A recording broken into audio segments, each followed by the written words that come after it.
Hello बच्चों, कैसे हो आप सब लोग। उम्मीद करता हूँ कि आप लोग अच्छे ही होंगे। तो आज हम शुरू करेंगे चैप्टर नंबर 2, जिसका नाम है बहुपद। इसमें मतलब पहले स्टार्ट करने से पहले कुछ मतलब महत्वपूर्ण बातें हैं वो आपको बता देते हैं। बात करते हैं पहले चर की। चर क्या होता है, ठीक है।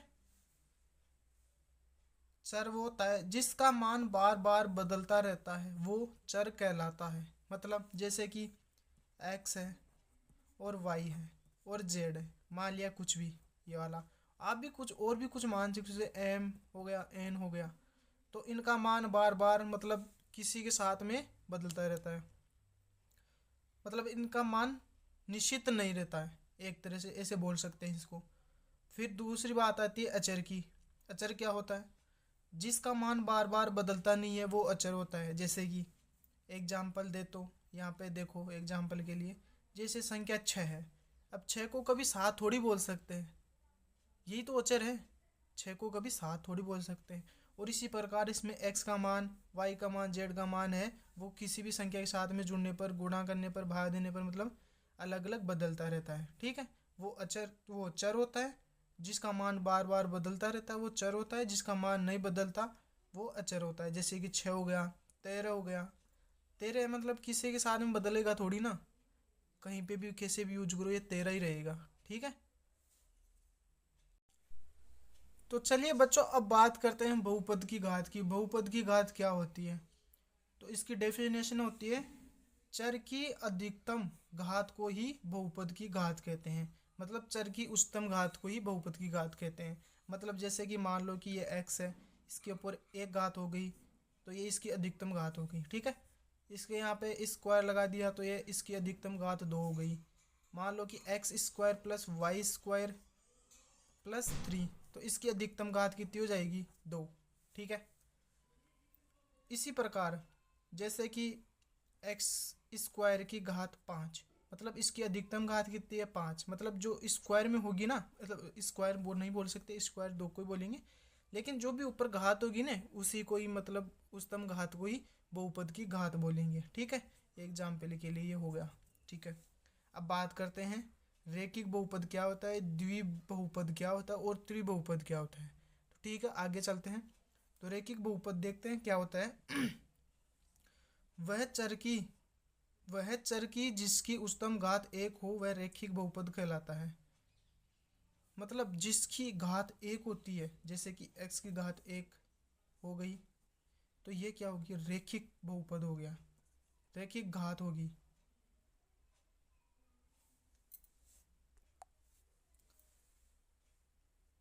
इसमें जैसे कि y की घात 1 होगी तो इसकी अधिकतम घात कितनी है? 1, तो ये भी रैखिक हो गया। जैसे z मान लेते हैं, z की घात 1 होगी तो इसकी मतलब ये क्या हो गया? रैखिक बहुपद हो गया, ठीक है। आगे बढ़ते हैं द्विघात बहुपद में, ठीक है। तो इसमें क्या होगा कि वह चर जिसकी उच्चतम घात 2 हो वह द्विघात बहुपद कहलाता है। मतलब जिसकी घात 2 हो वह द्विपद बहुपद कहलाता है। जैसे कि एग्जाम्पल के लिए लेते हैं, सॉरी, यहाँ पे लेते हैं, यहाँ पे एक्स स्क्वायर, तो इसकी अधिकतम घात कितनी है? 2, तो ये कितनी हो जाएगी? द्विघात। जैसे वाई की घात 2, तो ये भी द्विघात। जेड की घात 2, तो ये भी द्विघात। एम का मान लो, जैसे कि एम की घात 2, तो ये भी द्विघात। एन की मान लो तो ये भी द्विघात। मतलब जिसके ऊपर 2 घात वो द्वि हो जाएगा। द्वि का मतलब 2, ठीक है। और घात में आप समझते हो इतना तो, ठीक है बच्चों। यह हो गई हमारी बेसिक सी बातें। अब त्रिघात में आते हैं। तो इसमें देखते हैं, वह चर जिसकी उच्चतम घात 3 हो वह त्रिघात बहुपद कहलाता है। मतलब जिसके ऊपर 3 घात हो वो त्रिघात हो जाता है। जैसे एक्स की पावर 3, वाई की पावर 3, जेड की पावर 3, एम की पावर 3, एन की पावर 3। इसी प्रकार आगे भी बढ़ती जाएगी, ठीक है। आगे भी मतलब 4 घात भी हो सकती है, 5 घात भी हो सकती है, मतलब उस प्रकार से उनका नाम चेंज होते जाएगा। तो इस प्रकार हम बेसिक सी बातें थोड़ी बहुत कर ली है हमने। तो आगे बढ़ते हैं प्रश्नावली की तरफ, ठीक है बच्चों। तो चलिए बच्चों, हम बढ़ते हैं प्रश्नावली 2.1 की तरफ। इसमें पहला क्वेश्चन है, मतलब क्वेश्चन भी एक ही है। तो बढ़ते हैं। किसी बहुपद पी एक्स के लिए y बराबर पी एक्स का ग्राफ नीचे आकृति 2.10 में दिया गया है। प्रत्येक स्थिति में px के शून्यांकों की संख्या ज्ञात कीजिए। तो इसमें मतलब जो x को काटेगा उसका मान बताना है। चलिए बढ़ते हैं हम पहले जो पॉइंट उसकी तरफ। तो इसमें पहला पॉइंट है कि ये ग्राफ दिख रही है आपको। तो इसमें मतलब जो x है इधर से ये वाली ये रेखा मतलब ये रेखा है ना, इसको कौन सी लाइन काट रही है?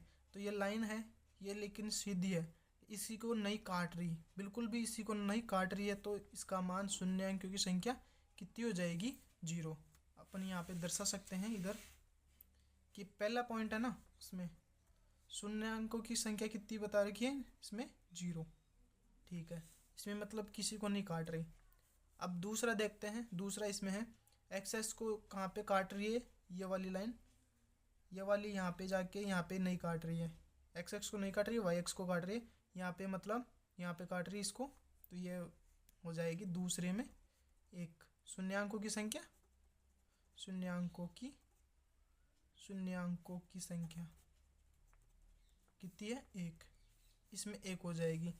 अब बात करते हैं तीसरे पॉइंट की। यहाँ पे देखते हैं ये वाली लाइन है ना, एक्स को कितनी बार काट रही है वो गिनना है। ठीक है, ये यहाँ पे चालू हुई, एक्स को यहाँ पे 1 बार काटी, यहाँ पे दूसरी बार काटी, यहाँ पे तीसरी बार काटी। ठीक है, तो यहाँ पे शून्यांकों की संख्या हो जाएगी, शून्यांकों की संख्या कितनी हो जाएगी? 3। ठीक है, क्योंकि ये 3 बार काट रही है, यहाँ पे और इस बिंदु पे। ठीक है, चलिए बढ़ते अगले पॉइंट की तरफ। अगला पॉइंट ये है, अगला पॉइंट है चौथा। इसमें एक्स को कितनी बार काट रही है गिनना है, 1 और 2। ये लाइन इसको 2 बार काट रही है। वाई एक्स को नहीं गिनना है, ओनली एक्स को गिनना है। ठीक है, तो इसमें शून्यांकों की संख्या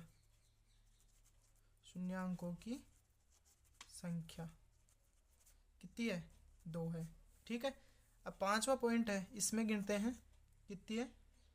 इसमें मतलब 1 बार काटा, दूसरी बार काटा, तीसरी बार काटा और यहाँ पे चौथी बार काट दिया। ठीक है, तो इसमें शून्यांकों की संख्या कितनी हो जाएगी? 4। शून्यांकों की संख्या इसमें कितनी है? 4। ठीक है, लास्ट पॉइंट है इस प्रश्नावली का ये वाला। इसमें गिनते हैं कितनी है। 1 बारी काटा, 2 और 2 के बाद में 3 बारी। ठीक है, तो इसमें शून्यांकों की संख्या कितनी हो जाएगी? 3। लिखते हैं शून्यांकों की संख्या बराबर 3। ठीक है बच्चों, और कोई भी प्रॉब्लम हो तो आप कमेंट करके बता सकते हो कि हमारे को इस क्वेश्चन में यहाँ पे दिक्कत आ रही है। ठीक है, तो मिलते हैं अगले वीडियो में। तब तक आप बने रहे हमारे चैनल पर, और चैनल को ज़्यादा से ज़्यादा शेयर कीजिए और चैनल को सब्सक्राइब कर लीजिए। आप हमारे को सपोर्ट नहीं करें बिल्कुल भी। ठीक है बच्चों।